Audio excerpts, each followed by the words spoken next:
Olá, aqui é o Eric novamente e estamos aqui para mais um vídeo sobre a matemática. Dessa vez a gente vai falar o que são os conjuntos numéricos. Acredito que vai ser uma aula assim mais rápida que a anterior, né? E eu espero que você goste. Caso você ouça algum estrondo aqui no fundo é porque está chovendo muito, está dando alguns barulhos no céu, né? Alguns trovões, então pode ser que você ouça eles aqui pelo microfone que capta bastante coisa por aqui, né? Mas vamos lá.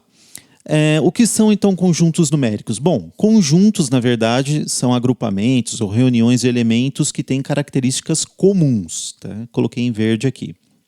No caso dos conjuntos numéricos, obviamente, o que há de comum é que são números, né? Você vê aqui alguns símbolos, né? De alguns dos mais conhecidos conjuntos numéricos, né? Então, o conjunto dos números reais, dos naturais, dos inteiros e dos racionais, que a gente vai abordar daqui a pouco. Né? Na verdade, existem infinitos conjuntos numéricos, né? Então, alguns são mais notáveis porque eles aparecem mais, né? A gente vai falar mais deles, né? Eu mencionei alguns aí, mas você pode ver que está escrito aqui: naturais, inteiros, racionais, irracionais, reais e os complexos. Os números complexos a gente vai falar só lá na frente mesmo, vai demorar bastante ainda. Mas, enfim, esses são os mais famosos, por assim dizer, né? Vamos entender, então, o conjunto dos números reais. Esse daí foi o primeiro conjunto, na verdade, criado, que tinha como objetivo agrupar os números para a finalidade de contagem. Né? Então, eles compõem, os números naturais, eles são compostos pelos números inteiros, só inteiros, ok? Nada de decimais, e positivos. O zero também está incluso. Tá? Isso é muito importante de dizer. Ficam aí representados da mesma forma como a gente tinha falado na aula passada, né? Ali dos conjuntos que a gente tratou, você põe aqui o nzinho típico dele e igual entre chaves os números. Repare que começa com 0 e vai embora aqui até infinito. Exatamente isso que você ouviu. Esse conjunto ele é infinito, porque os números não acabam. Eu falo isso para minha filha adora repetir isso. E nós temos alguns subconjuntos, né, dos números naturais. No caso, esse n asterisco, hein? Não é asterístico, não. Esse n asterisco aqui, a gente tem o quê? Os números naturais não nulos, ou seja, são todos os números naturais, exceto o zero. Aqui a gente tem os números naturais pares, 0, 2, 4, 6, 8 e assim por diante. Aqui a gente tem os números naturais ímpares, 1, 3, 5, 7, 9, por aí vai. E, por fim, a gente tem aqui os números naturais primos. O que são números naturais primos? São aqueles números que só podem ser divididos, a fim de darem um número inteiro, claro, por 1 ou por eles mesmos. Tá? 2, 3, ou 11, 13. Aí você pode verificar que eles funcionam dessa maneira. Outro conjunto, dos números inteiros. Aí o que acontece? Os números inteiros, eles são os mesmos números naturais, porém incluem também números negativos. Né? A mesma representação gráfica, tudo igual.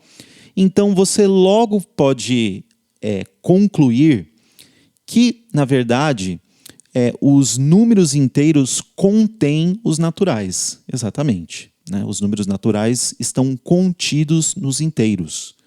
Né? E nós temos aí também a característica de serem infinitos, obviamente, né? Os números aqui do conjunto dos inteiros. E temos os subconjuntos dele também, parecido com o anterior que a gente viu. Né? O Zzinho aqui, né? O símbolo dos inteiros. Inteiros com asterisco, o conjunto dos inteiros não nulos. Né?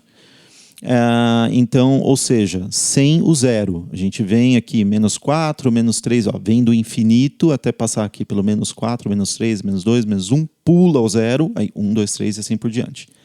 Da mesma forma, temos aqui os inteiros não negativos, então você corta os negativos, e aí você repara, obviamente, que esse conjunto dos inteiros não negativos é a mesma coisa que o conjunto dos naturais. E aí você tem aqui o conjunto dos inteiros positivos sem o zero, ou seja, a mesma coisa que o de cima, só que você tira o zero. Você tem os inteiros não positivos, ou seja, vem do infinito, vai passando aqui menos 5, menos 4, menos 3, menos 2, menos 1, 0. E, obviamente, para acabar, você tem os inteiros negativos e sem o zero, né? Não nulo, negativo. Então, é o asterisco aqui e o menusinho, você vem do infinito e para aqui no menos 1, que é o último, né? Aí nós temos aí o conjunto dos números racionais, né? O que são números racionais? São números que você pode expressar. Deixa eu colocar aqui, eu vou abrir um outro Wordzinho aqui. Deixa eu colocar aqui a caneta. Ah, já está colocada. Ótimo. Você pode colocar, por exemplo... achei que... Bom, acho que já está. Já. Então, você pode colocar aqui, por exemplo, o número 2. Não estou entendendo por que não está saindo aqui. Estranho. Ah, sim. Agora eu acho que vai. Vamos lá. Você tem o número 2 aqui, por exemplo. Todo número inteiro, na verdade, ele pode ser escrito nesse formato. Esse número é dividido por 1, sobre 1. Né? Então, isso daqui já é um número racional. E você, obviamente, pode dividir números diferentes, ter uma divisão. 3 dividido por 2. Esse é um número racional também. Então, voltando para lá, conclui-se que os racionais abrangem tanto os inteiros quanto os naturais. Ou seja, os números racionais contêm os números inteiros e todos os seus subconjuntos, e os números naturais e todos os seus subconjuntos também, por consequência. Né? O detalhe interessante que eu gostaria de colocar aqui é que quando você fala de uma fração, que é o formato em que você pode escrever, né, em que você escreve um número racional, né?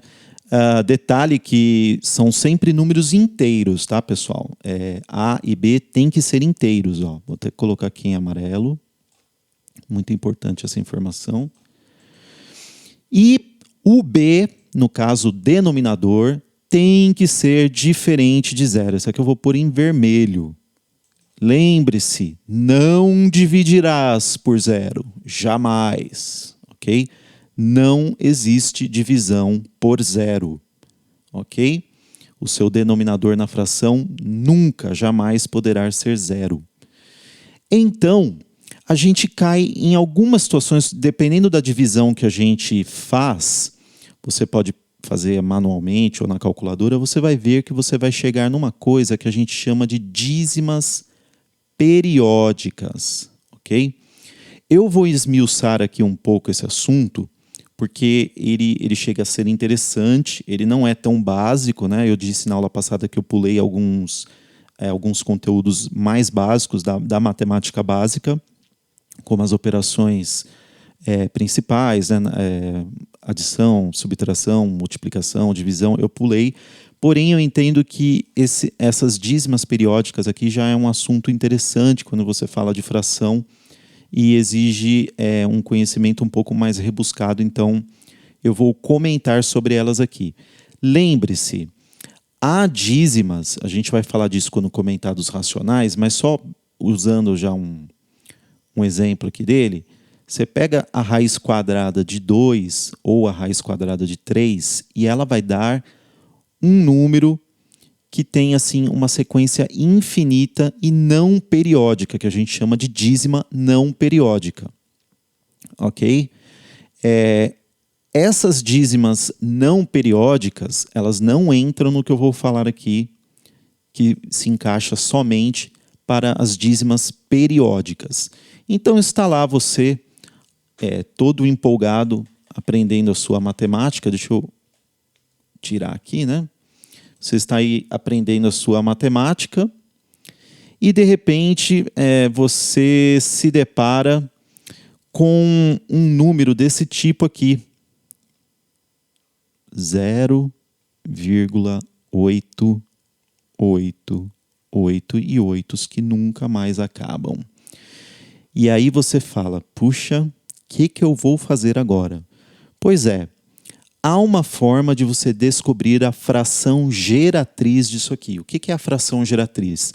Esse número ele foi gerado a partir de um número racional, a partir de uma fração. Então, como que você descobre? Você vai pegar, é bem simples na verdade. Tudo que você não conhece, o que você chama em matemática? X. Então você vai dizer que o número, a fração que você quer, que você não sabe qual é, ela dá como resultado 0,888 e assim por diante. Certo? Aí o que acontece? Se você multiplicar por 10, tenho muita paciência, tá, pessoal? Que eu ainda não peguei a mão aqui dessa caneta, mas pouco a pouco eu chego lá.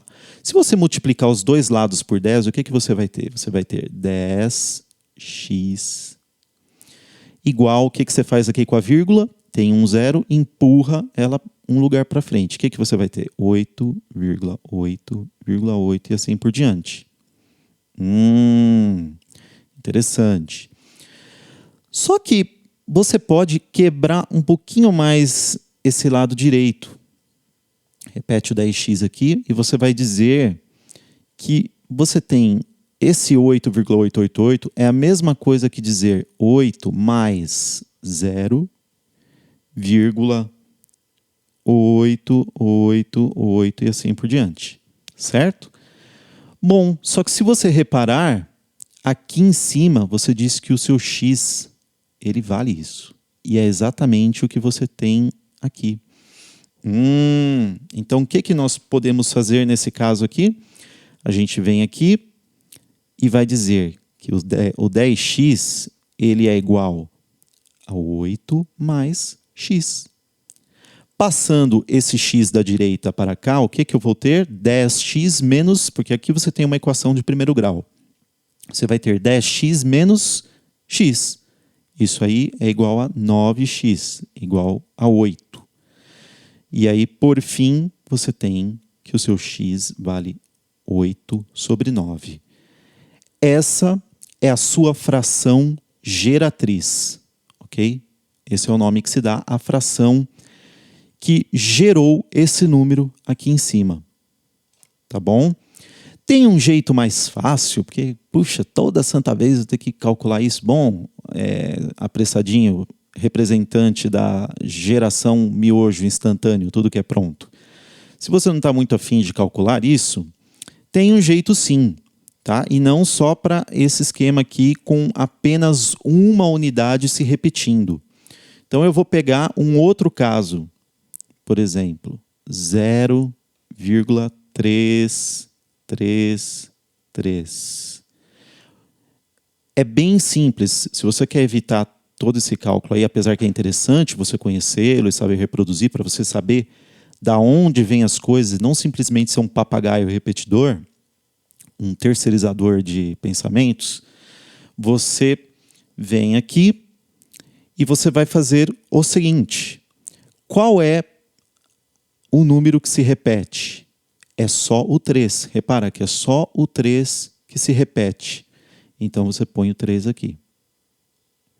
Quantas vezes, ou melhor, quantas unidades se repetem? Apenas uma, é só o 3. Então, quando é só uma, eu ponho o 9 embaixo. Pronto, você pode simplificar isso. Você vai ter 1 sobre 3. Pode fazer o cálculo aí que você vai ver que vai dar o seu 0,333. Tá? Repare que, então, 0,333, 3 sobre 9 ou 1 sobre 3 é tudo a mesma coisa. E você pode também pegar, por exemplo, pegar um número aqui, 0,1313. Aqui mudou um pouquinho. Veja o que aconteceu. eu poderia fazer todo o cálculo de novo, mas você pode pegar um atalho aqui e como é que vai ficar? Você vai escrever qual é a sequência que se repete. Nesse caso, não é o 1 e nem o 3 sozinho. Você tem, basicamente, você tem o 13 que está se repetindo. Certo? 0, 13, 13, 13 e assim por diante. Então, o que você faz? O seu número, a sua sequência que está se repetindo é o 13. Como são duas unidades que formam ele, você vai pôr o 9 uma vez só? Não. Você vai pôr 99. Um 9 para cada número que compõe aqui o 13. Ok? Pode fazer o cálculo, você vai ver que chega nisso daí. Tudo bem? Só para não ficar nenhuma dúvida, vamos colocar aqui 13 dividido por 99. Olha o que nós temos, que coisa linda. Muito bem, tá? Existem algumas outras situações que eu poderia comentar aqui. E aí eu vou citar aqui o jeito mais fácil de resolvê-las. Tá? Digamos que você encontrou, aí já não é mais o 0 no início, você encontrou um número mais ou menos assim na tua frente. 35, 35, e assim vai infinitamente nessa dízima periódica. O que você faria? Só para destrinchar, como que você vai fazer nesse caso aí? Você vai pôr aqui, dessa vez, quantos números aí que se repetem? Quantas unidades formam o número, né, 35 que se repete? 2, né? Eu tenho 2. Então, eu vou pôr aqui 100x, vou multiplicar por 100. Tá bom? Isso daí, o que eu faço com esse número? Empurro a vírgula 2 casas para a direita. Então, eu vou ter 135,35, 35 e assim por diante. Tá bom? Aí, o que eu faço com isso daí? Eu pego, vou repetir aqui, o 100x, e dessa vez, eu vou pegar, eu estou interessado em quebrar esse número e poder utilizar o de cima. Como é que eu vou fazer isso daí? Eu vou pegar o 135, ele vai virar 134 mais 1,35, 35 e assim por diante. Por que eu fiz desse jeito? Porque aí o meu x, eu esqueci de escrever aqui, o meu x era 1,35, não é? Era o número que eu queria descobrir, né? A fração geratriz que eu queria descobrir. Aí o que eu faço? Esse aqui você pode reparar que é exatamente o x, cai na mesma situação lá de cima. Você vai ter o 100x. Bom, aqui, imagina, já vai estar um x, né? No lugar. Então, eu já vou jogar para cá. 100x menos x é igual a 134. 100x menos x, 99x igual a 134. X, então, vai ser igual a 134 sobre 99. Essa é a minha fração geratriz. Se eu quiser ser mais rápido, como que eu vou pensar no caso, né? Simplesmente, eu venho aqui, eu pego o 135, né? Eu vou pegar, vou subtrair por 1, né? Quanto que vai dar isso? Vai dar 134, certo? Quantas unidades eu tenho aqui aqui na minha repetição periódica? 1, 2. Então, eu ponho 2 noves. E vai ficar um 99. Pronto. Simples desse jeito, ok? Desse jeito, é o jeito mais rápido, digamos assim, né, de fazer a coisa. Agora, por último, tem uma situação, deixa eu apagar um pouquinho esse último que eu fiz aqui. Depois, se você quiser, você pode voltar à aula aí e pegar se algum detalhe passou. Aí você tem uma situação mais complexa. Digamos que você chegou nesse número aqui, ó. 2,1344. Aqui, o que você tem, basicamente? Você tem uma parte inteira, que é o 2, certo? E agora você tem um elemento, uma parte não periódica. Por que não periódica? Porque ela não vai mudar. Perdão, não é o 13 aqui, desculpa. Não é o 1, não, é o 13. O seu 13 não vai mudar. Quem vai mudar aqui, qual é a parte periódica? É o 4. Né? Esse 4 seu aqui, ele vai ficar se repetindo. Né? Então, só recapitulando, você tem, nesse número aqui, você tem uma parte inteira, que é o 2. Você tem uma parte não periódica, ou seja, não vai alterar nunca, é o 13. E a parte periódica, essa sim muda, é o 444. Como você faz nesse caso? Você vai pegar todos os elementos, 2134, tá? Menos todos os elementos, exceto a parte periódica, que é o 213. Tá? Você só tira o último número, que é o 4, que é a parte periódica, não é? E aí, o que você vai ter aí? No caso, fazendo essa conta rapidinho, você vai ter 1921. E aí você tem quase a mesma coisa com relação ao 9. Você precisa pôr um 9 só. Por quê? Porque só temos um número aqui repetindo periodicamente, um 9. Porém, como você tem uma parte não periódica aqui, que é o 13, constituído por 2 elementos, para cada elemento dessa parte não periódica, você vai acrescentar um 0. Isso vai te dar 900. Ok? Bem, espero que você tenha entendido. É muito prático usar isso daí e acaba caindo também nos Enems da vida aí, tá bom? Voltando agora para a gente encerrar, falando dos conjuntos... para encerrar, falando do conjunto dos números irracionais, por que eles têm esse nome?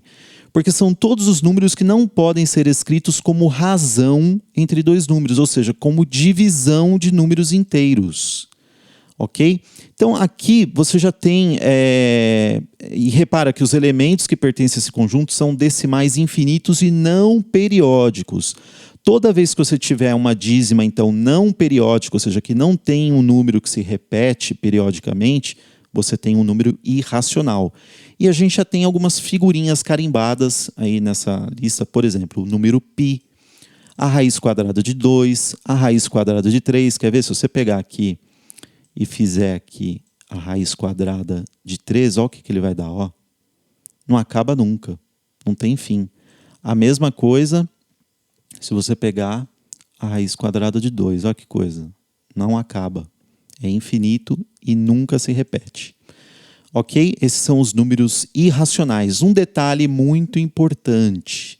Os números irracionais, eles não contêm os demais números. Você reparou que os números naturais estão contidos nos inteiros, os números inteiros e naturais estão contidos nos racionais, porém, quando chega nos irracionais, pela característica deles, eles não têm essa relação com os demais conjuntos. Tá? Eles não têm essa relação de continência entre eles. Tá? E, por fim, nós temos o conjunto dos números reais, que é o conjunto que abrange todos esses números, inclusive, aí sim, os irracionais. Tá? Ele tem uma característica interessante, que é o seguinte, entre esse conjunto e a reta, eu vou ler aqui, existe uma relação biunívoca, ou seja, existe uma função que relaciona cada número real a um ponto de uma reta. A gente vai falar um pouquinho melhor disso quando a gente, no próximo tema, a gente abordar os intervalos numéricos. Tá? E essa função é bijetora, também é uma coisa que a gente vai falar quando a gente comentar das funções. Em outras palavras, não existe um ponto da reta, imagina uma reta. Tá? Deixa eu ativar aqui o desenho. Ok, imagina uma reta. Ok? Essa reta aqui. Cada ponto que você imaginar aqui nessa reta, esse ponto é representado por apenas um número real. E não existe também, por sua vez, um número real que não represente um único ponto da reta. Essa é a característica de função bijetora que é intrínseca aos números reais. Ok? Por fim, para a gente acabar, o último dos conjuntos famosos lá, né, que a gente está abordando aqui, é o conjunto dos números complexos. Tá? Ele se escreve, na verdade, o conjunto dos números complexos, ele tem o símbolo C, ok? Mais ou menos assim, tem uma diferença, mas é mais ou menos um C, tá? E ele se expressa dessa forma: Z é igual a uma parte inteira e uma parte imaginária, que é essa letra B seguida desse I. Calma, lá na frente a gente vai falar disso, tá? É um assunto já de matemática avançado, então não é meu objetivo tratar dele aqui nessa aula. Tá? Esse conjunto foi criado para tentar descobrir soluções de equações de grau 2 ou superior que não possuem solução. Por exemplo, quando você tem aqui, digamos assim, uma raiz quadrada de um número como esse, menos 25. Não tem como, dentro do conjunto dos números reais, você resolver isso daqui. Por quê? Porque não tem como você multiplicar um número por ele mesmo e dar negativo aqui, né, nessa situação de raiz quadrada. Se você fizer menos 5 vezes menos 5, dá 25. Se você fizer 5 vezes 5, dá 25. Ou seja, não há, nessa situação de raiz quadrada, como chegar nisso aqui usando o conjunto dos números reais. Porém, nos complexos, sim, isso é resolvido e a gente, se for possível, a gente vai falar deles lá na frente. E para acabar, a gente tem aqui esse diagrama de Venn que expressa o que eu tinha falado. Os naturais são um subconjunto, ou seja, estão contidos nos inteiros. Esses dois, por sua vez, estão contidos nos racionais, que se expressa com esse Q.